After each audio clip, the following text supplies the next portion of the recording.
여러분 안녕하십니까. 생방송 고소의 전략 시간이 돌아왔습니다. 자, 지금 헌법재판소 사정이 매우 안 좋게 돌아간다.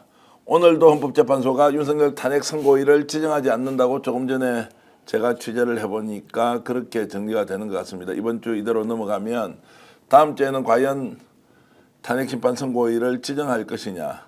민주당은 여기에 화요일로 예상됩니다. 4월 1일 기점으로 아무것도 하지 않으면 특단의 조치를 취할 수 있다. 심각하게 내부적으로 논의를 하고 있다는 소식이 속보로 계속 들려오고 있는데요. 그 과정에서 심우정 검찰총장 딸 특혜 취업과 관련해서 매우 심각한 문제를 발견하고 이것을 또 추적해서 국민들께 있는 그대로 폭로했던 또 한정혜 의원 오늘 모시면서 복잡한 정치 상황도 따져보고 그리고 심우정이 도대체 어떤 인물이길래 이런 불법적인 행위를 하고도 뻔뻔하게 사과를 하지 않는지 자 이런 부분 집중적으로 얘기해 보겠습니다. 한정혜 국회의원 오셨습니다. 어서 오십시오. 네, 반갑습니다. 진작 모셔야 하는데 너무 늦게 오셨습니다. 너무 잘 아니까 늦게 오셨다 이렇게 생각해요. 네, 저희 지역에 계셔서 그래요? 저는 굉장히 친숙하긴 합니다. 예.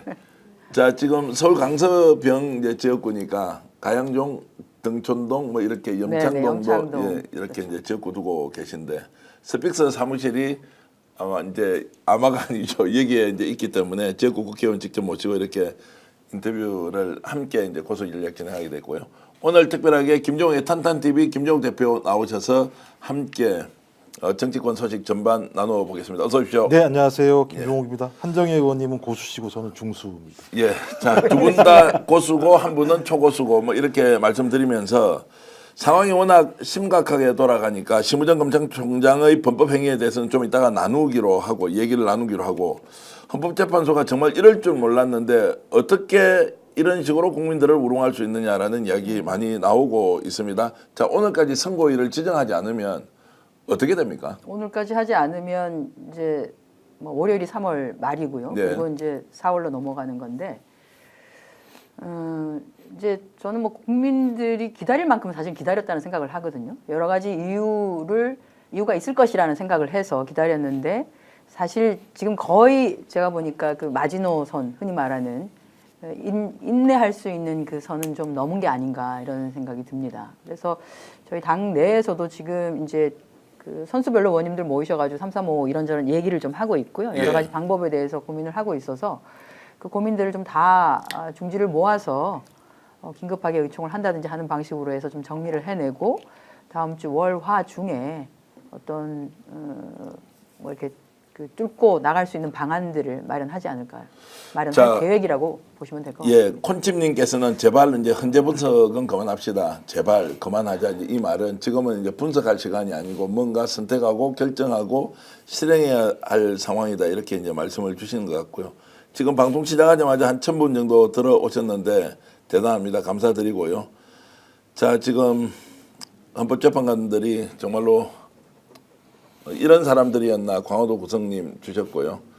그리고 5대3 기각설이 나옵니다. 무엇을 어떻게 해야 하는지 옐로우님께서 주셨는데 5대3 기각설이라는 게 실체가 있는 이야기입니까? 다들 바깥에서 분석을 해보니까 이럴 수도 있다라고 지금 걱정하는 겁니까? 말씀하셨던 것처럼 상식적이라면 내란을 일으킨 자에 대한 탄핵심판과 관련해서 인용을 안 할 수 없을 것이다라는 판단들이 강했었고 당연히 인용이었기 때문에 늦어도 3월 중순에는 결정이 날 거라고 판단을 했던 건데 그래서 늦어지는 이유가 뭘까? 그렇다면 저희 8대 0이라고 하는 우리의 생각, 상식적인 생각과 다른 어떤 압력이 가해지고 있는 것 아니겠어라고 하는 의구심이 있었죠. 근데 그때는 의구심이었는데 지금 상황을 봤을 때 왜 헌재가 결정을 내리지 못하지? 내리지 못한다면 인용이 안 될 수 있는 가능성에 무엇인가가 존재하는 거 아니야? 라고 하는 또 다른 의구심이 있는 거고 그렇다면 안 될 수 있는 가능성이 뭐냐? 5대3 구도라고 지금 추정해 보는 거죠. 왜냐하면 5대3이라고 얘기하면 40여 헌법재판관이 임명이 안 된 상황이기 때문에 5대3 과정이면 결정을 못 내리는 상황 아니겠습니까? 네. 이런 상황들이 예측은 있긴 합니다만 아직까지 이건 뭐 명확한 근거를 가지고 얘기한다기보다는 전체적인 상황에 대한 추정 그리고 좀 약간 안 좋은 방향으로 흘러가는 거 아닌가라고 하는 시점이 늦어지는 이런 측면들에 의해서인 것 같고요. 또 하나는 너무 누적돼 있죠. 금요일일 거야. 원래 오늘 될 줄 알았는데 또 다음 주 4월 4일 얘기가 나오는데 또 갑자기 4월 2일 날이 보궐선거니까 뭐 그 전에 발표 안 할 거야 이런 얘기가 나오면서 국민들의 어떤 불안 심리가 더 고조되고 있는 상황이었어요. 이제 다- 뭐 네. 이번 이 사건을 보면서 국민들이 헌법재판소가 왜 존재해야 하는가에 대한 지금 의문을 제기를 하고 있습니다. 근데 거기에 대해서 헌법재판소는 당연히 답변을 해야 되는 의무가 저는 있다고 보고요. 만약에 이번 사안에 대해서 좀 클리어하게 헌법재판소가 제대로 대처를 한다든지 대응을 한다든지 하지 않는다면 뭐 헌재의 존재 여부와 관련한 부분이 문제가 될 수도 있겠다 이런 생각도 듭니다. 자, 그래서 헌재가 이제 이렇게 하는 것 지금까지 이제 비판만 했고 구체적으로 이제 어떤 행동을 해야 할 것이냐 강론에 들어가면 결국 이제 굉장히 복잡한 정치적 상황을 고려해야 되지 않습니까? 헌재가 오늘도 하지 않는다. 그러면 민주당에서는 이제 어떤 선택을 할 것이냐? 내부에서 굉장히 심도 있는 논의는 하고 있다는데 어떤 방향으로 지금 논의가 되고 있습니까? 일단 마은혁 헌법재판관을 임명할 수 있는 방안을 뚫기 위한 것에 대한 논의가 예. 하나가 되고 있고요. 또 하나는 이렇게 헌법을 위반, 그러니까 마은혁 재판관을 임명하지 않고 권한대행의 역할을 하고 있는 분에 대한 문제 의식이 한 군데는 또 있는 것이죠. 한덕수 뭐 그렇죠. 대통령 예, 그렇습니다. 그 전에 예. 뭐 최상목 대행도 예, 예. 그렇게 했었었고, 그래서 뭐 이 두 건은 연결이 되기도 하고 방법을 또 뚫는 것에서는 분리 작전이 있을 수도 있고 하기 때문에 이 두 가지를 놓고 논의를 좀 하고 있다 이렇게 보시면 될 것 같습니다. 너무 신중한 거 아닙니까? 지금 뭐 아무런 길도 없는 상황에서 민주당은 여러 가지 정치적 상황, 특히 뭐 후폭풍에 대한 걱정 이런 거 하면서 국회가 가지고 있는 권한 행사를 적극적으로 하라라는 요구도 빗발치거든요. 그 요구가 없는 뭐 그 요구를 모르는 것은 아니고요. 예. 다만 이제 의원들은 저희들이 뭐 저를 포함해서 백가쟁명식으로 여러 가지를 이렇게 뭐 똑같습니다. 저희도 이렇게 던지면 지도부는 그 나오는 마치 이제 물 끓듯이 막 이렇게 올라오는 것들을 하나하나를 검토를 좀 해야 되는 부분들이 있는 거거든요. 네. 그 안건에 대해서. 그래서 그 과정을 거치면서 어느 방법이 가장 좋은 방법이고 지금 쓸 수 있는 가장 좋은 카드인지에 대한 고민은 하는 것이 전 타당하다고 보고요. 지금은 약간은 이제 의원님들 간에 백가쟁명식으로 여러 가지 안들을 내고 있는 상황이고 그것을 지도부에서는 그걸 다 지금 받고는 있습니다. 네. 그 여러 방법들에 대해서. 그래서 그것들에 대해서 조금 중지를 모으는 방식을 주말 중에 취하고 다음 주 초쯤에 어떤 행동에 들어갈 것이다. 대체로 분위기는 어떻습니까? 압박해보고 끝까지 한덕수가 임명하도록 하고 헌법재판소가 스스로 자기 힘으로 자 선고일을 지정하도록 하고 자 이렇게 기다려보자는 쪽이 많습니까? 아니면 이제 기다리면 큰일 나겠다. 오히려 뭔가 우리가 기다리면 뭐 큰일 나겠다라고 하는 쪽이 훨씬 많습니다. 훨씬 많습니다. 예, 왜냐하면 약간 기다릴 만큼 기다렸지 않냐라고 예. 하는 게 많은 건 사실이고요. 저희도 사실은 이제 국민들을 조금 안심시키기 위해서 한쪽으로는 그래도 저희가 믿고 기다려야 되지 않겠습니까? 라는 얘기를 하지만 사실 내부적으로는 충분하게 기다린 거 아니냐. 이렇게까지 이렇게까지 늦어질, 이렇게까지 복잡한 사안이냐. 네. 차라리 박근혜 대통령 사건이 훨씬 더 복잡했었다. 그래서 뭐 4가지 정도였지만 그중에 3가지는 기각되고 1가지가 결국 인용됐는데 그게 국정농단 건으로 결국은 탄핵이 된 거, 파면이 된 거 아니겠습니까? 근데 한 5가지 지금 올라가 있는 것 너무나 명료한 사안인데 이게 그렇게 복잡한 내용인 건가? 복잡하지 않은 내용이거든요. 상식을 가진 분이라면. 자 그런데 이제 예. 그때에 비해서 구도가 달라졌다. 그때는 국민의힘 그 보수 정당에서 주도하고 권성동이 탄핵 소추위원회 위원장을 했단 말입니다.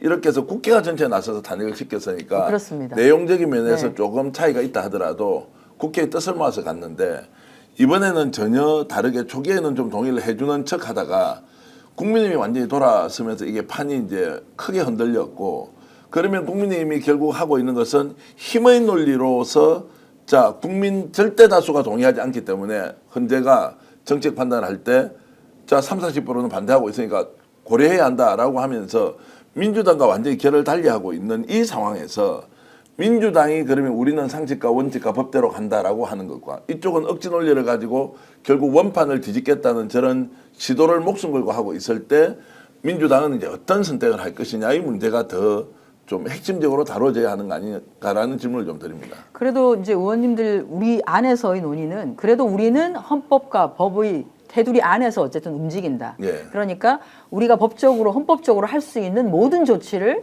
테이블 위에 올려놓고 그 방법을 사용한다인 것이죠. 네. 자, 테이블 위에 이제 올려놓고 한다는 것은 지금 뭐 한꺼번에 국무위원들을 다 탄핵하자라고 이제 하는 게 있을 거고, 그리고 또 마은혁 재판관 임명과 관련돼서 자 이것을 이제 촉구하는 가처분 신청이 있을 테고, 또 하나는 헌법재판관 임기가 4월 18일 날 끝이 나니까 자 그 시점에는 자동으로 후임자가 정해지지 않으면은 임기를 뭐 지속할 수 있도록 법 개정을 하자. 이제 이 정도가 이제 합법적 테두리에서 할 수 있는 것인데 이 경우에도 후폭풍을 고려해야 됩니까?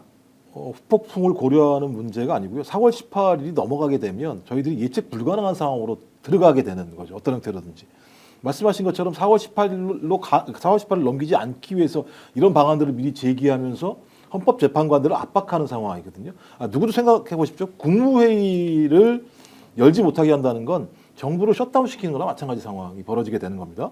헌법재판관을 탄핵한다라고 얘기하는 건 소위 헌법의 최고 결정기관 자체가 셧다운 시키게 되는 상황이거든요.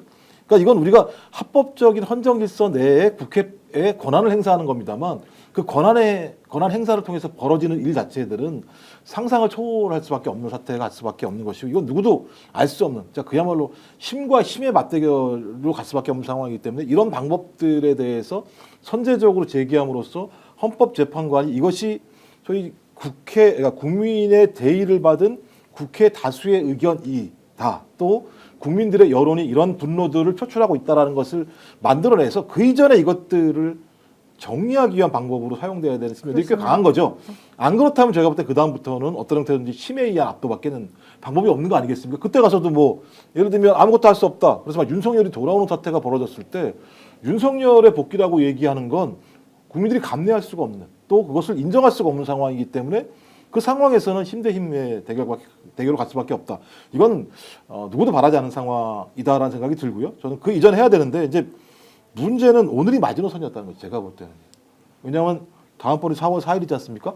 4월 4일, 4월 10일 두 개밖에 안 남아 있습니다. 4월 18일이면 임기가 종료되는 상황이기 그렇습니다. 때문에 그 주에 할 리는 없겠죠. 네. 그래서 4월 4일인데 다음 주도 놓치게 됐을 때는 저희가 이제 아주 절박한 상황으로 갈 수밖에 없어요. 4월 10일 하나를 믿고 국민들한테 또 상식적으로 믿어주십시오라고 얘기할 수 있는 상황일 것인가? 그랬을 때는 아마 저는 국회도 누구도 제어할 수 없는 상황으로 갈 수도 있다는 판단이 들기 때문에 저는 그 이전에 어떤 형태든지 가닥을 잡아야 되는 거죠. 4월 18일 이후에는 헌법재판소도 기능하지 못하게 없어지는 됩니다. 거죠. 예.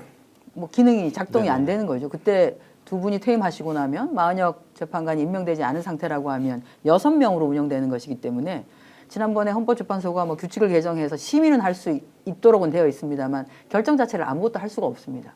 그 상태에서 그냥 지나가고 그러면 그리고 두 달 뒤가 되는 6월 중순 14일 되면 6개월이 되어서 그러면 윤석열이 다시 돌아오게 되는 왜냐하면 탄핵이고 뭐고 아무것도 하지를 못해서 결정하지 못해서 다시 돌아오게 만드는 건데 저는 그거는 대한민국을 망하게 하는 길인 거죠. 헌법재판소가. 근데 아예 버티면 나서서. 그렇게 또 갈 거지 않습니까? 그렇게 되는 거죠. 그러니까 그러니까요. 저는 헌법재판소가 최소한 3월을 넘긴 것에 대한 이 부채를 좀 갖고 있어야 한다. 예, 이것은 국민에 대한 부채를 정확하게 져야 한다. 그리고 지금 들끓고 있는 국민의 목소리와 국민의 심정에 대해서 부끄러워하고 죄송해하고 가장 빠른 시일 내에 어쨌든 이 파면을 할 수 있도록 일정을 잡아야 한다 이렇게 봅니다. 그런데 이제 헌법재판소가 그렇게 하지 못할 가능성이 매우 높다 또는 그런 우려가 있다라고 하면 이제 결국 민주당은 법적 테두리 안에서 결행을 해야 하는데 구체적으로 이제 결행을 한다는 것이 뭐 강론에 가면 자 일괄 탄핵이냐 아니면 부분 탄핵으로 단계별로 갈 것이냐라는 것이 이제 우선이고 법안 통과하는 것은 크게 문제가 안 되지 않습니까? 법안은 통과를 시킨다고 하더라도 또 거부권이 행사되면 그러니까 거부권 행사가 되기 때문에 그 전에 탄핵을 시켜버려서 15일 지나면 자동으로 법안이 발효되도록 이제 하는 이제 조치가 있으니 이것은 이미 이제 컨틴전시 플랜 그렇죠. 비상 계획으로 이제 가야 컨틴전시 플랜으로 이렇게 가는 것이고 한쪽으로는 저희가 어쨌든 헌법재판소를 완벽체로 부인으로 완성체로. 만드는 것이 필요하다. 왜냐하면 제가 보니까 이제 국민들이 불안해하시는 게 헌재가 뭔가 교착 상태가 빠져 있는 거 아니냐 그 안에서. 그리고 그 교착 상태가 빠졌다고 하는 것은 수적으로 정리가 안 됐기 때문에 아무런 결정을 못 하고 있는 거 아니냐. 흔히 말하는 뭐 5대3 이렇게 되어서 저러지도 못하는 상태가 아니냐. 한 명이 부족하기 때문에 아무런 결정이 안 되는 상황인 거냐라고 하는 의심과 걱정과 염려와 이런 것들이 폭발을 하고 있는 것이죠. 그래서 저는 뭐 이미 우리가 권한쟁의 심판을 통해서 최상목 대행을 대상으로 해서 권한쟁의 심판을 이끌어냈습니다. 이게 위헌이라고 하는 것을. 그래서 이번에는 한덕수 권한대행을 대상으로 해서 권한쟁의 심판을 다시 하면서 임시지위를 부여하는 가처분 신청을 하는 것이 필요하다. 헌법재판관 임시지위를. 그래서 이것은 이미 이제 한번 권한쟁의 심판이 들어간 사안이기 때문에 오래 걸릴 리가 없고, 헌재도 18일이 지나면 6명으로 줄어들기 때문에 어떻게든 7명은 최소한 만들어야 하는 과제가 있고, 그렇게 된다면 일단 9명 완성체가 빠른 시일 내에 된다고 하면 그 다음에 뭐 마은혁 재판관이 내가 참여를 하겠다라고 해서 그 되었던 변론을 다시 살펴보는 건 사실은 그렇게 시간이 많이 걸리지는 않거든요. 네, 예, 그래서 어찌 보면 뭐 심판 결정을 빨리 할 수 있지도 않느냐라고 하는 생각도 좀 해보는 거죠. 약간 우회하는 거 아니냐는 좀 생각이 들긴 한데요. 뭐 그렇게 해서 이제 가처분 신청을 하고 헌법재판소가 하루 이틀 만에 결정을 해주면 되는데 또 그거 들고 앉아가지고 일주일, 2주일 가버리면 결국 4월 18일 올 건데, 오히려 좀 더 직접적인 방법으로 민주당을 중심으로 야 5당에서 조치할 수 있는 게 없느냐 뭐 이런 거고요. 당장 오늘 이제 정기국회가 지금 다음 주 월, 화, 수, 목 이렇게 지금 아직 일정 공고도 되지 않았죠. 네, 되진 않았습니다만 아마 이제 뭐 원내 대표하고 해서 네. 국회의장께 지금 저희가 계속 얘기하는 게 본회의를 좀 빨리 열어 주십사는 그래야 얘기를 지금 하고 법안 있습니다. 통과든 뭐 탄핵이든 본회의를, 시킬 텐데. 본회의를 그래서 긴급하게 본회의 일자를 잡게 될 것 같습니다. 우원식 국회의장 뭐 개인적으로도 잘 아시지 않습니까? 네, 자, 네. 어저께 이제 마지막으로 통첩을 하긴 했습니다. 맞습니다. 매우 뭐 품격 있게 통첩을 했는데, 지금 이 시점에서 국회의장의 역할도 매우 중요할 것이다. 이거 어떻게 지금 가져갈 것인지에 대해서 본인이 결단을 좀 내릴 수 있겠느냐라는 질문을 드리면 어떻습니까? 국회의장께서는 성정이 인내는 하시지만 결단할 때는 굉장히 빠르게 결단하시는 분이시거든요. 그래서 아마 이번에도 기회를 주고 저렇게까지 뭐 대국민 발표를 통해서 시간적 여유를 주고 했는데도 어떠한 후속적인 행위가 주어지지 않는다면 네. 국회는 국회의 역할을 하겠다라고 하실 분입니다. 네, 그래서 아마 그 말씀은 결국 다음 주까지 지체하지 않을 것이다라고 우리가 예상을. 다음 주에는 어떤 방식이든지 본회의를 열어서 위급하게 처리해야 되는 상황에 대해서 굉장히 적극적으로 진도를 좀 내주실 가능성이 실제로 있다 다음 주도 아무것도 안 하고 그 다음 주로 넘어가면 이거는 이제 그러지는 아무것도 오지 않으리라고. 못할 거 아닙니까? 그러지는 않으리라고 보고요. 어쨌든 다음 한 주가 매우 중요하고 매우 국회의장도 중요합니다. 나설 가능성이 네, 네. 있다 이렇게 예. 이제. 왜냐하면 국회의장께서도 말씀하셨습니다만 대한민국이 지금 백척간두의 상황에 있는 것이고 지금 예측 가능성이 전혀 보이지 않기 때문에 만약에 저는 다음 주로 이게 정리가 안 된 상태에서 다음 주에 넘어가는데 다음 주 중반에도 아무런 게 없으면 아마 시장 상황이 굉장히 나빠질 겁니다. 주식시장부터 시작해가지고 오늘부터도 상황이 예, 상황이 오늘 지금 이 발표가 선고기일이 지정이 안 되는 상황이 되면 그때부터 굉장히 시장이 안 좋아질 거고 환율을 비롯해서 여러 가지 상황이 굉장히 나쁘게 진행이 될 겁니다. 근데 진짜 정말 진짜 걱정도 많이 정말 하시고 이것들 정말 용서가 안 된다 이 마음이 정말 표현을 하지 않지만 너무한다라는 생각 많이 하고 있고. 너무한다는 그러니까 이제 저희가 이제 말씀하시죠. 상식적으로 생각을 하면 말씀하신 이제 가처분 관련 지위를 갖다가 부여하는 방식이잖아요. 근데 만약 5대 3이라면 이거 해줄까? 헌재에서?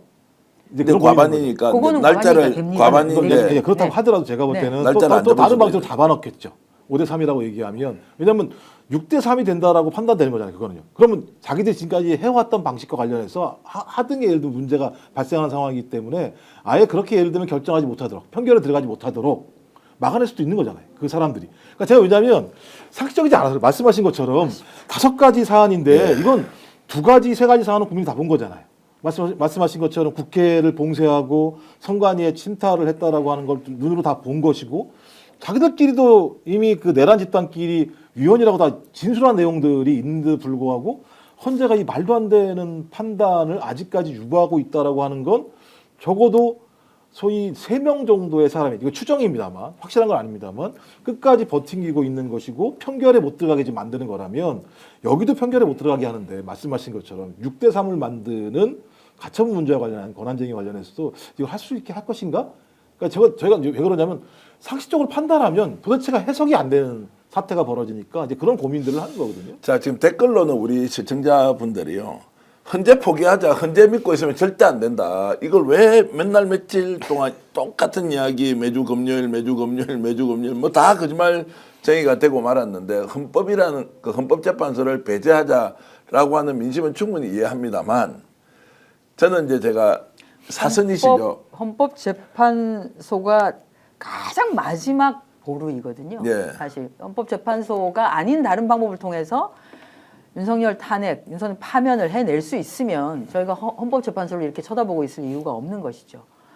그래서 어떤 방식이든지 헌재를 압박을 해야 되는 것이고 빨리 결정을 하게끔, 빨리 선고일을 지정하게끔 해야 된다는데 동의를 하고 움직이고 있는 거고 그게 잘 진행이 되고 있지 않으니까 그러면 내부적으로 어떤 교착 상태, 이게 사실관계는 잘 모르는 상태에서 우리가 지금 생각하고 있는 거 아니겠습니까? 예, 예. 실질적으로는 뭔지는 잘 모르는 상태에서 이렇게 단순한 것이 상식적으로 보면 끝이 나도 한참 전에 끝이 났어야 될 것 같은데 이렇게 오래 걸릴 일이 아닌데라는 생각을 하면서 그러면 내부적으로 뭔가가 엉켜 있나 보다. 그런데 이게 엉켜 있는데 그러면 숫자로 이게 엉켜서 결정이 안 되나 보다. 그러려고 하니 그러면 최소한 완성체는 만들어야 되는 거 아니냐. 네. 그래서 우리가 계속 마은영을 임명하라고 했는데 끝까지 최상목 대행이 버텼습니다. 그렇게 하고 한덕수 권한대행이 다시 돌아온 상태이고 그래서 한덕수를 대상으로 다시 한번 하자라고 하는 것도 지금 어쨌든 나와 있는 상태이긴 한 거죠. 네. 자, 어쨌든 제3자가 되어서 누군가 당위적으로 해야 한다는 이야기를 할 때마다 댓글로는 비판이 쏟아지고 있죠. 제 역할을 자기 자리에서 하라는 여러분들 말씀 틀린 게 하나도 없습니다. 그러나 현실은 혼자서 모든 것을 결단하고 행동하고 책임질 수 없기 때문에 정치가 더욱더 어렵다는 점도 여러분들 마음을 몰라서가 아니라 여러분들 마음을 잘 알지만 할 수 없는 현실 이런 게 이제 있다는 말씀이고요. 혹시 제가 좀 도발적으로 질문 하나 드리면 기왕에 이렇게 된 거 윤석열 정권 탄핵 이제 윤석열 탄핵과 관련돼서 이재명 민주당 대표가 정치적 명운을 걸고 누가 보더라도 대통령이 될 사람이에요. 국민들에게 호소하면서 이 문제 이렇게 내가 정리하겠습니다라고 해서 정말로 국민들한테 뭔가 선언을 하면서 이거 정리하자라고 하는 방법은 없을까요? 이재명 대표께서 여러 가지를 고민하고 계시겠죠. 예. 여러 가지 상황을.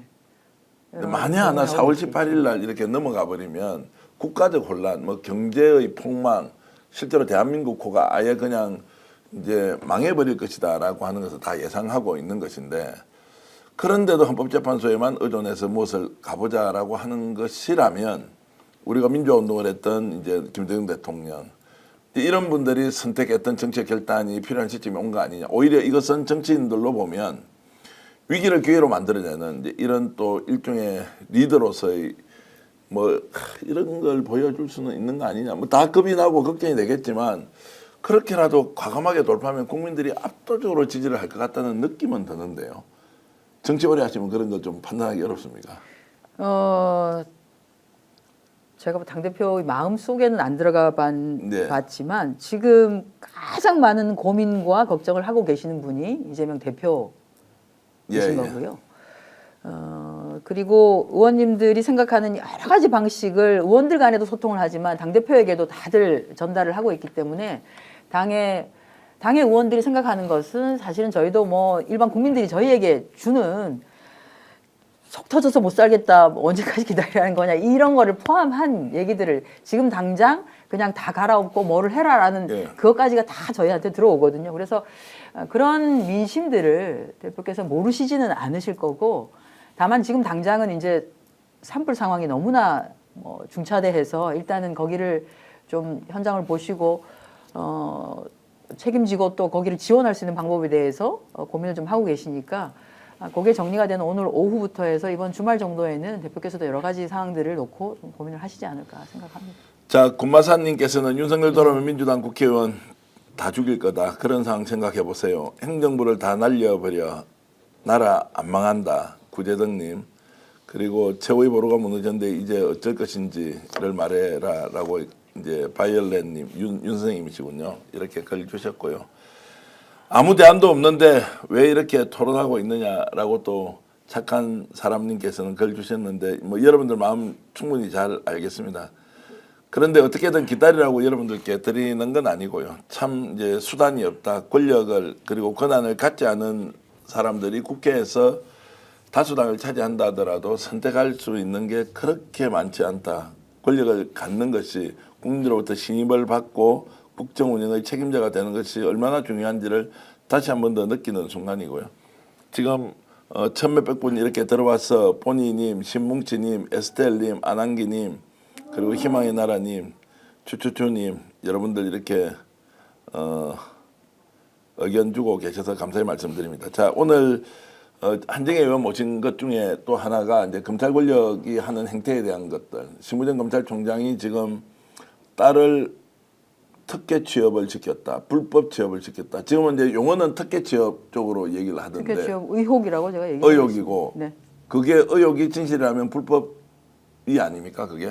그게 진실한 불법인 거죠. 그래서 진실하면 지금 불법. 아마 공수처에 시민사회단체에서 고발을 한 상태인 걸로 알고 예. 있습니다. 자, 그 내용 국회에서 기자회견 하던 한정혜 의원의 말씀 직접 한번 들어보시겠습니다. 자격 요건이 미달됨에도 불구하고 국립외교원에 채용이 합격되는 케이스가 있었는데요.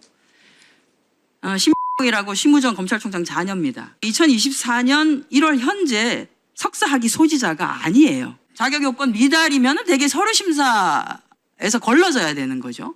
그런데도 통과가 됩니다. 해당되는 그 당사자가 현직 검찰총장의 자녀이기에 가능한 거 아니겠냐. 그리고 그 관련한 조력자로서 외교부와 국립외교원이 역할을 했다라고 하는 것에 대한 분개.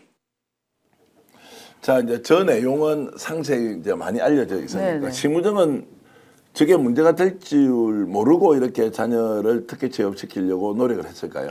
인사청문회에서도 이게 이미 한번 박은정 의원께서 문제 제기를 했었습니다. 예. 그 당시는 이제 저런 부분이 자격 요건을 문제 삼은 건 아니었고 박철희가 당시 주일대사, 지금 현재 주일대사가 국립외교원 외교원장일 때였는데 아마 저 심우정 총장의 자녀가 박철희 교수에게 지도를 받았던 제자 중에 한 명이었다고 합니다. 그래서 무슨 관계가 있었던 거 아니냐에 대한 문제 제기가 있었었는데요. 저는 이제 그거보다는 자격 요건을 좀 쳐다보다 보니까 이게 석사 취득 예정자인데 네. 석사학위 소지자에 준해서 서류 전형을 해줬더라고요. 그런데 뭐 저희가 이제 조금 일부러 갖고 왔는데 예. 국립외교원에 타 부서의 경우에는 이렇게 아예 명료하게 응시 자격 판단 기준을 채용 공고 마감일 기준 예. 이렇게 씁니다. 그리고 다른 곳은 이렇게도 합니다. 졸업 예정자를 포함하고 싶으면 졸업 예정자로 또 표시를 그렇습니다. 하죠. 예. 이렇게 해서 명료하게 해주죠. 그래서 왜 이렇게 했냐? 당신들의 채용 공고에 따르면 그냥 석사학위 소지자만 가능하다. 그랬더니 이제 대답이 이거였었어요. 전화를 통해서 혹시 제가 졸업 예정자인데 졸업 예정자도 응시해도 되나요?라고 하면 응시해도 된다고 답변을 자기들이 해줬답니다. 그래서 괜찮대요. 그래서 몇 명이나 전화로 물어왔냐. 내가 보니까 그 사이트에 들어가가지고 조회를 한 청년들이 거의 한 7,000명이 넘는다. 네, 예.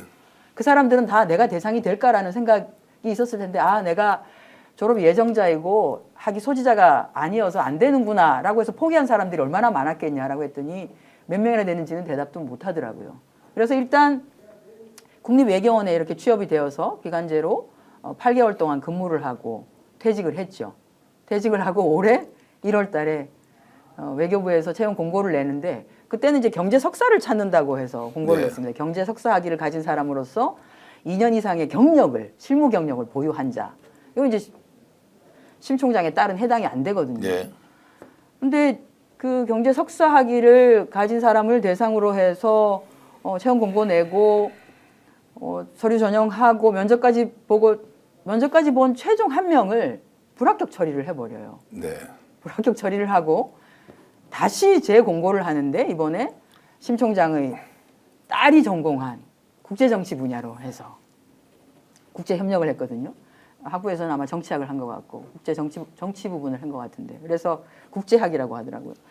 그래서 이거는 맞춤형 누가 봐도 맞춤형 채용 공고를 그래서 제가 왜 공고 분야를 바꿨냐 응시 분야를 왜 바꿨냐라고 했더니 저희가 경제 분야를 했더니 사람이 안 오더라고요라고 얘기를 해요. 응시하는 사람이 적었다 그러는데 응시하는 사람이 적으면 되게 재공고 또는 기한 연장 네. 기한 연장을 또 한 번 더 연장. 예. 이런 사례가 외교부의 채용 공고에 엄청나게 많습니다. 예. 기한 연장을 하는 사례가.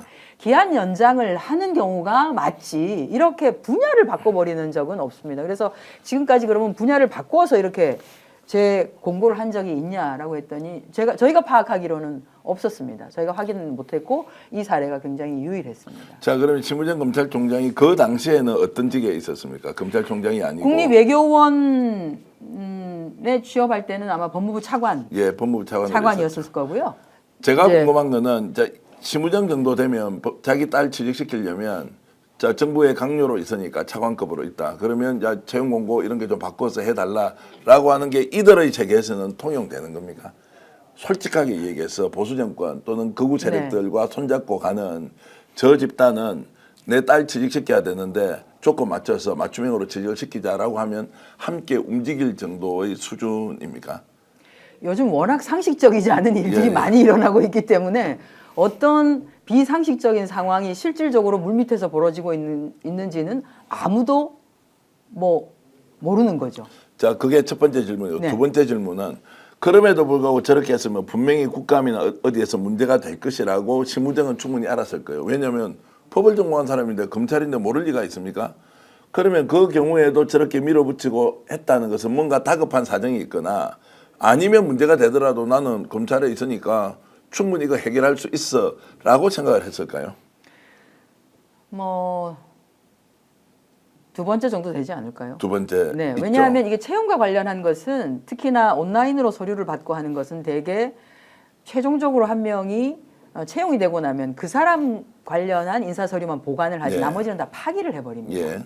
그래서 당사자들이 문제 제기를 하지 않는 한은 사실 확인을 하기가 굉장히 어렵습니다. 그러면 결국 남는 것이 인적 네트워크를 통해서 주고받았던 것밖에 안 남기 때문에 저희가 오늘 아침에도 브리핑을 하면서 얘기를 했습니다만 공수처가 빨리 수사를 해야 한다. 예. 그러니까 인적으로 주고받은 네트워킹을 통해서 뭔가 주고받은 게 있다라고 하면 그것을 없애기 전에 네. 특히나 채용 서류와 관련한 것들이 완전히 파기되기 전에 그것들을 다 확인할 필요가 있다. 그러니까 압수수색이나 이런 것들을 통해서 확보를 해야지만이 그나마 수사를 할 수가 있는 것 아니냐 이렇게 보는 자, 거죠. 그래서 외교부나 국립외교원에서 빨리 자료를 제출하라고 하니까 개인이 동의를 안 해줘서 제출 못한다 국회에.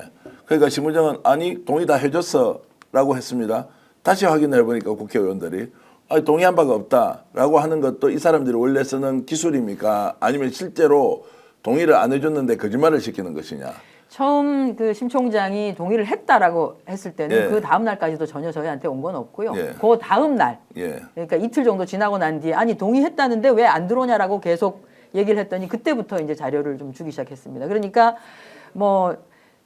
동의를 하긴 했지만 동의를 한 건에 대해서 한 건에 대해서도 이것을 줘야 되는지 말아야 되는지 외교부가 자체적으로 또 검토를 하고 있다 그러더라고요. 그러면 저 그래서 미친 외교부는 늦었습니다. 이 한 건 한 건 이제 국회에서 요구하는 것을 제출하는데도 또 누군가 상전한테 허락을 받고 가는 거죠. 당사자에게 아마 동의를 받은 것 같습니다. 그게 말이 되냐고요. 그래 이게 사건이 될 상황인데. 아니 그래서 제가 최종적으로 채용 그 관련한 부분을 통과한 사람 아니냐. 그리고 개인 정보라고 하는 것은 당사자의 이름, 예를 들어서 주민등록번호, 전화번호, 주소 이런 것들을 가리고 다 내라는 거다. 그 자료라고 하는 것이 봐도 누구인지 알 수가 없습니다.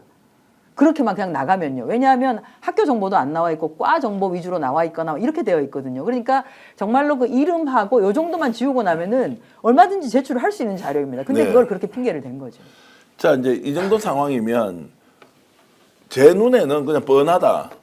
그러면 심우정 사과하고 본인이 사퇴를 하거나 아니면 이거는 뭐 법적으로 처벌을 받을 각오하고 공수처에서 빨리 수사 진행하라. 그래서 시시비비를 명확하게 가리겠다. 뭐 이렇게 가야 되는 거 아닌가요? 제가 볼 때 심우정에게는 상식적인 잣대를 대시면 안 돼요. 심우정이 보여준 행태를 보게 되면 다 아시겠습니다만 이번 것도 마찬가지지만 위원을 예상해서 즉시항고를 안 한다라고 하는 말도 안 되는 그러니까 국민들 앞에서 그렇게 거짓말을 대놓고 하는 사람이고 저는 이 정도라면 그래 뭐 걸려도 문제가 없을 거라고 생각했을 거라고 저는 판단해요. 심우정. 네. 이 정도면 내가 밀어붙일 수 있어라고 판단했을 것 같아요. 아니 상식적으로요. 경제 분야에서 국제정치 분야로 바로 바꾸지 이런 사례가 거의 없어요. 경제가 필요하니까 불렀겠지. 그럼 맞습니다. 경제가 필요하지 않은 상황이 발생해야지 국제정치로 바꾸는 거예요.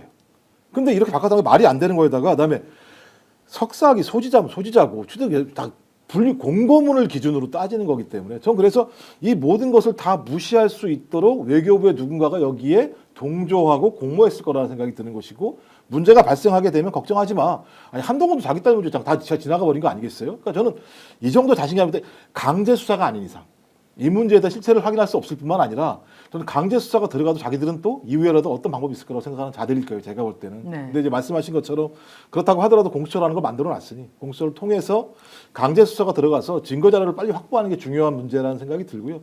아마 저는 심우정 이쪽 사람들은 그다음에 또 그 박철인가요? 뭐 박철이 주일대사. 이런 사람들 예. 다 약간 서로의 보훈 관계로 다 맺어진 거 따지고 보면요. 뭐 서로 자리를 주고 네트워크로 만들어진 거기 때문에 저는 그냥 이건 더 얘기해봐서 입만 아프고 강제 수사를 통해서 증거를 가지고 실체를 밝히는 것밖에는 방법이 없고 심우정한테 얘기하면 또 맨날 쓸데없는 얘기만 할 겁니다. 그러니까 그 분야를 바꾸는 경우는 정말 사례를 보기가 좀 어려운 상황이거든요. 애초에 경제 분야가 필요했기 때문에 말씀하신 것처럼 그걸 하는 것이고 경제 분야를 찾는 것은 조금 상식적이었습니다. 왜냐하면 저희가 뭐 그 경제 외교안보 센터 이런 데도 있긴 하지만 그 외교 정보를 다루는 쪽에서는 생각해 보면 지난해 말에 어쨌든 트럼프 정부가 이제 들어서는 게 가시적이고 경제적인 정책이 아주 확확 바뀔 가능성이 크기 때문에 당연히 그 해당되는 사람이 필요로 하다라고 했기 때문에 그걸 뽑아야 된다라고 해서 흔히 말하는 내부 결제를 통해서 다 컨펌을 받고 진행을 한 거 아니겠습니까? 네. 그랬는데 이게 사람들이 별로 안 오네요라고 해서 최종적으로 면접까지 본 사람은 불합격 처리해버리고 아예 그냥 사람들이 많이 올 것 같으니까 우리 국제 정치 분야로 해버리죠. 이렇게 해서 그렇게 변경해가지고 공고하는데 어떻게 우연히 네. 뭐 말도 안 되는 하늘이 도우사 심 총장의 딸이 여기에 어플라이를 하고 거기에다가 경력도 맞지 않는데 그 경력까지 인정을 해서 사실은 통과를 시켜준 거거든요. 그러니까 외교부가 너무나도 유연하고 충분한 조력 역할을 통해서 심 총장의 자녀가 사실은 경력만을 따져도 석사 학위는 보유했지만 채용이 안 되는 수준입니다. 실질적으로는. 네. 그 경력만을 보면. 그런데도 그 경력을 다 인정해서 뽑아버린 그런 상황이죠. 지금 뭐 신원조회만 남겨놓고 있기 때문에 신원조회가 끝이 나면 외교부 본부로 출근을 하게 되어 있습니다. 그래요. 예. 이 정도 되면 사퇴를 하거나 아니면 본인이 사과를 하고 법적으로 책임을 지겠다라고 뭐 하거나 이 정도면 뭐 본인이 이 과정에서 어떠한 식으로든지 관여를 하고 했다라고 하면 사퇴 정도로 끝날 일은 아니고 진짜 사법 아닌 게 처리를 아니라 받아야 사법적인 수사를 받아야 되는 해야 거죠. 되는 것이죠. 그래서 혹시라도 심우정 총장이나 당사자인 따님이 억울하다면 억울한 내용이 뭔지 국민들이 충분히 설득될 수 있는 내용을 가지고 아니 뭐 해명 또는 소명을 할 필요도 있다는 생각이 드는데 그게 아직 안 나오는 걸로 봐서는 뭐 제대로 꼬여 있는 것 아니냐라는 생각이 듭니다. 그리고 뭐 우연의 일치로 이런 상황이 벌어졌다는 것은 그 우연이라는 것은 필연을 내포하고 있을 가능성이 높기 때문에 수사를 통해서 반드시 밝혀야 한다라는 생각이 들고요. 자, 공수처에 오늘 이제 고발을 했지 않습니까? 그러면 신속하게 수사는 할 것 같습니까? 공수처에는 뭐 심 총장에 대한 건은 요거 말고도 고발이 좀 되어 있는 게 예. 있는 것으로 알고 있는데요. 저희가 공수처에 다시 한번 촉구를 했습니다. 그래서 예. 공수처와는 별개로 저희가 이제 감사원 감사를 청구할 예정인데 저희 외통위는 위원장이 국민의힘이어서 사실 외통위 차원의 의결을 통해서 하는 것은 어려울 것 같고요.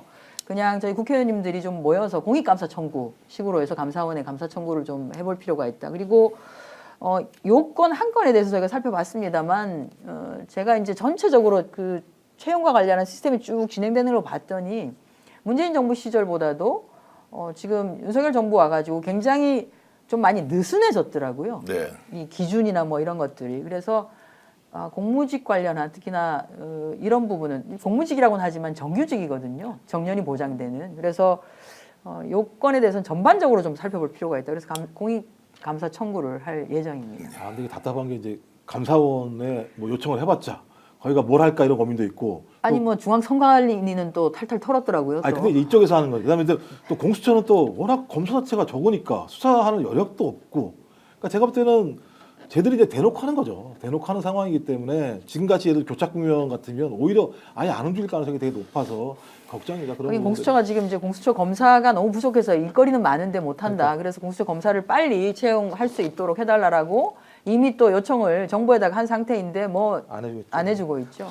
자, 실시간으로 들어오는 속보 여러분들께 좀 전해드리겠습니다. 이제 경상북도에 산불이 이렇게 막 번지고 있었는데 주불이 진화되었다. 조금 전에 이제 속보가 나왔는데요. 다행이네요. 자, 산불 발생 149시간 만에 주불이 일단 진화되었다. 천만다행이고요. 거의 95% 정도 됐다고 네. 얘기하는 것 예, 같아요. 그래서 이제 이렇게 되면 좀 아유 정말로 국민들이 이제 지금 민주당을 중심으로 성금도 모으고 사회복지 공동 모금에서 아마 성금을 모을 텐데 저희들도 적극적으로 참여할 것이고요. 그 집을 잃고 생명을 잃었던 분에 대해서 내 가족이 이런 상황을 맞았다는 생각으로 여러분들 다 함께 나서서 또 국난을 극복한다는 마음으로 우리가 적극적으로 나서야 한다는 말씀을 드리고요. 조국혁신당의 조국 대표가 옥중에서 편지를 보냈는데요. 이재명 무죄 내 일인 것처럼 매우 기쁘다. 사법 리스크가 사라졌다라고 하면서 이제 격려 얘기를 했는데 아무래도 이제 조국혁신당이 이번 조기 대선이 올 경우에 어떻게 이제 할 건지 좀 지켜봐야 하지만 그래도 조국 대표가 지금 남부구치소에 지금 있죠. 서울 남부구치소에서 이렇게 편지를 보내줬다는 것은 민주당 이재명 대표에게 굉장히 큰 힘이 될 것이다. 그리고 요즘은 조국혁신당 의원들도 적극적으로 나서서 윤석열 탄핵 민주당보다 더 잘 싸우는 것 같더라고요. 예. 뭐 그렇게 이제 되고 있는데 어찌됐든 조국 대표가 이렇게 편지를 준 것은 전체적으로 야권이 통합하고 이재명 민주당 대표 중심으로 대선을 치르는데 상당히 큰 힘이 되겠다라고 말씀드릴 수 있겠습니다. 다시 돌아가서 지금 헌법재판소 문제에 대해서 이제 좀 네. 말씀을 좀 나누겠는데요.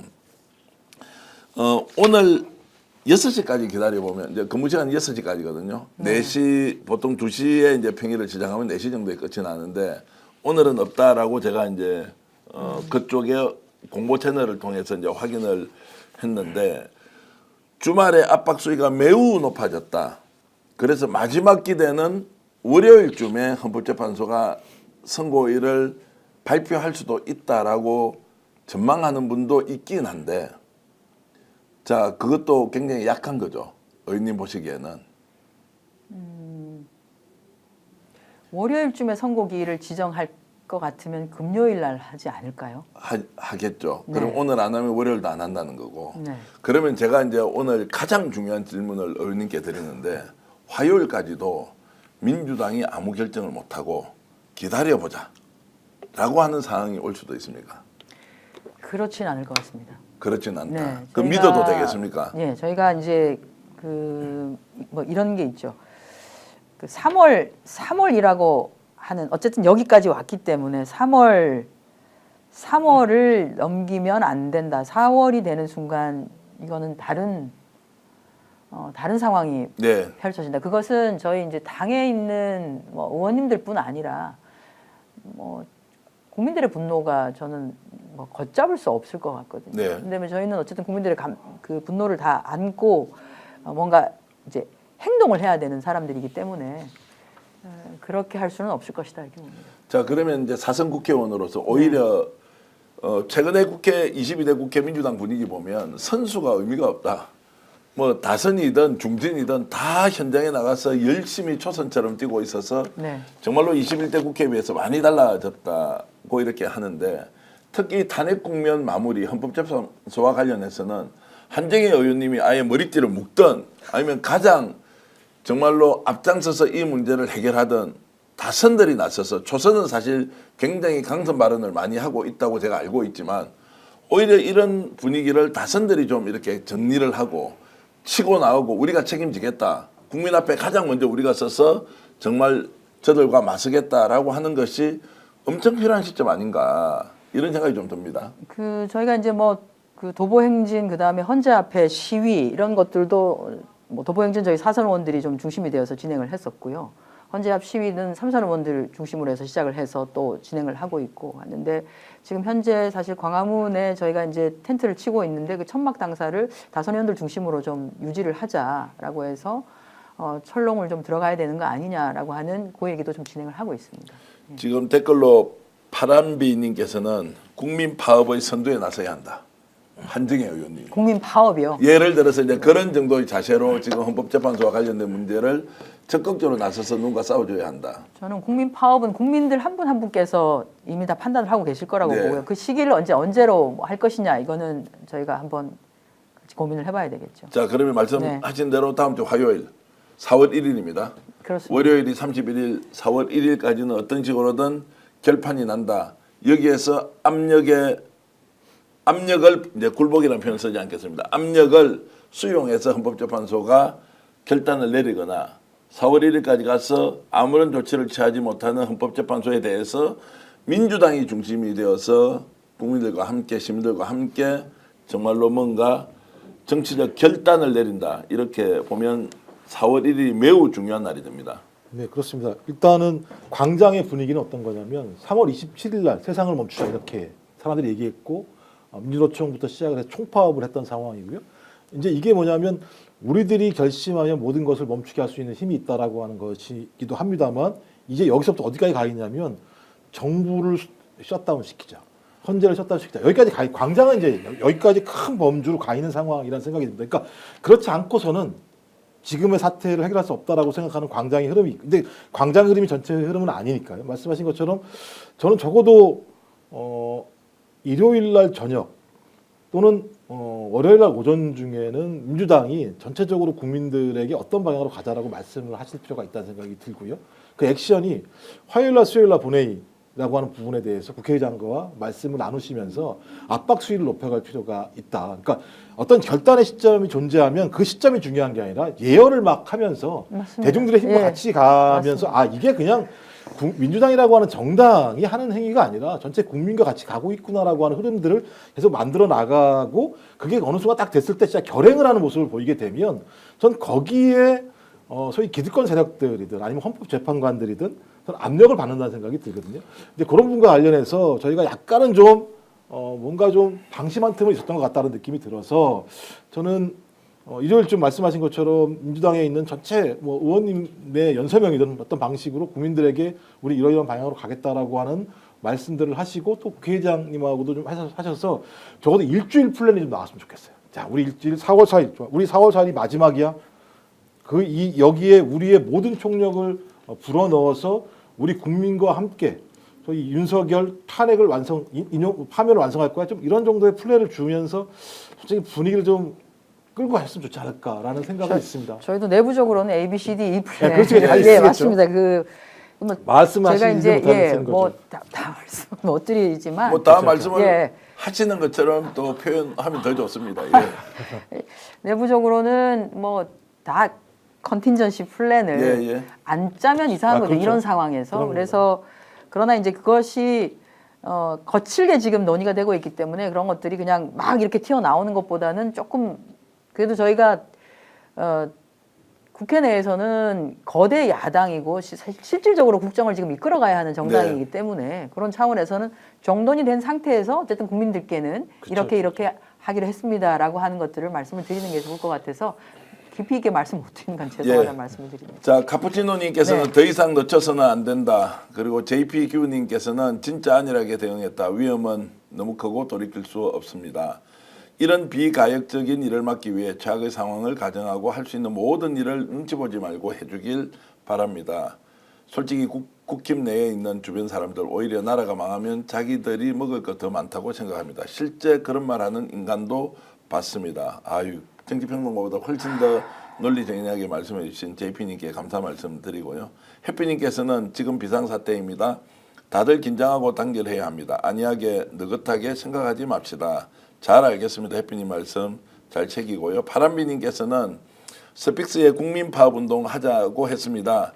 정치권과 함께하면 괜히 민주당이 선동했다는 소리 들으니까 스픽스가 나서서 국민파업운동 하자 깊이 새기겠습니다. 여러분들의 이런 구체적인 제안과 의견이 대한민국을 지금 이렇게 지켜주고 있고요. 앞으로 대한민국을 더 키우는데 정말로 중요한 밑거름이 될 것이라는 것에 대해서 의심하지 않습니다. 지금 생방송으로 고소의 전략 한정혜 의원, 김정욱 정치학 박사와 함께하고 있는데 이 시간 이렇게 귀하게 와주셔서 시청해 주신 여러분께 진심으로 감사의 말씀드리고요. 저희들 열심히 하겠습니다. 여러분들과 함께 손잡고 가면서 대한민국 민주주의 지키고요. 그리고 한정혜 의원 굉장히 부드러운 분처럼 보이지만 결단하면 아무도 말리지 못할 만큼 강단이 있고요. 그리고 추진력이 있다는 것 아시고 여러분 믿고 맡겨주시면 민주당이 먼저 그리고 국민들이 함께 손잡고 갈 수 있다는 확신 여러분들께 전해드리면서 오늘 고소의 전략 모두 마치겠습니다. 한정혜 의원님 처음 나오셨는데 화이팅! 화이팅! 좋습니다. 김정욱 박사님 화이팅! 예, 화이팅. 자, 김종의 탄탄TV도 여러분 많이 구독해 주시고 스픽서 구독, 좋아요 눌러주시면서 계속 응원해 주시면 더 열심히 달려가겠습니다. 시청자 여러분 안녕히 계십시오. 맞습니다. 스픽스는 말하는 언론입니다. 대세는 유튜브, 그중에서 스픽스. 좋아요, 댓글, 구독, 알림 설정. 여러분이 저희를 사랑해 주시고 우리가 여러분을 사랑하는 4가지 방법입니다.